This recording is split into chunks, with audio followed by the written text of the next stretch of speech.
नमस्कार आदाब, न्यू विदर्भ स्वदेशी न्यूजमध्ये आपले सर्वांचे स्वागत। खामगाव प्रतिनिधी अल्तमाश खान यांची रिपोर्ट।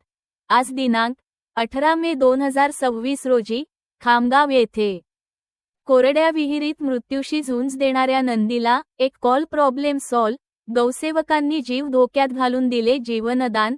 खामगावात थरारक रेस्क्यू ऑपरेशन, विहिरीत उतरून गौसेवकांनी वाचविले नंदीचे प्राण। खामगाव शहरात मानवतेचा आणि गौसेवेचा हृदयस्पर्शी प्रत्यय देणारी घटना समोर आली असून कोरड्या विहिरीत जखमी अवस्थेत पडलेल्या नंदीचे प्राण वाचवण्यासाठी एकनिष्ठा गौसेवा रक्तसेवा फाउंडेशनच्या गौसेवकांनी अक्षरशः स्वतःचा जीव धोक्यात घालून थरारक रेस्क्यू ऑपरेशन यशस्वी केले। या धाडसी कार्यामुळे परिसरातून गौसेवकांवर कौतुकाचा वर्षाव होत आहे। मिळालेल्या माहितीनुसार खामगाव येथील सावजी ले आउट परिसरातील उदासी बाबा मंदिराच्या पाठीमागील खुल्या प्लॉटमधील एका कोरड्या विहिरीत एक नंदी जखमी अवस्थेत पडलेला असल्याची माहिती मे 17 रोजी सकाळच्या सुमारास एकनिष्ठा गौसेवा रक्तसेवा फाउंडेशनला मिळाली। घटनेची माहिती मिळताच गौसेवक तातडीने घटनास्थळी दाखल झाले। यावेळी नंदी अत्यंत घाबरलेल्या आणि आक्रमक अवस्थेत होता। भीतीमुळे तो जवळ येणाऱ्या प्रत्येकावर हल्ला करण्याचा प्रयत्न करीत होता।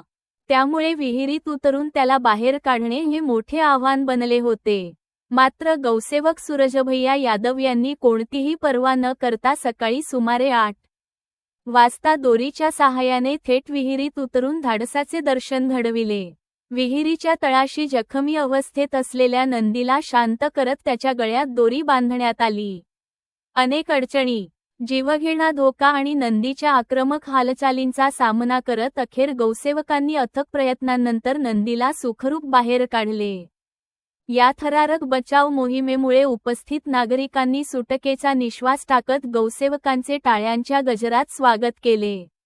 या रेस्क्यू मोहिमेत सूरजभैया यादव यांच्यासह संजय देशमुख, सचिन गायकवाड, पंकज राऊत, दारमोडे साहेब, रोहित राऊत, पाटील साहेब, पाचपोर काका, भांबेरे साहेब, हर्षल इंगळे आदी गौसेवकांनी महत्त्वाची भूमिका बजावत नंदीचे प्राण वाचविण्यासाठी अथक मेहनत घेतली।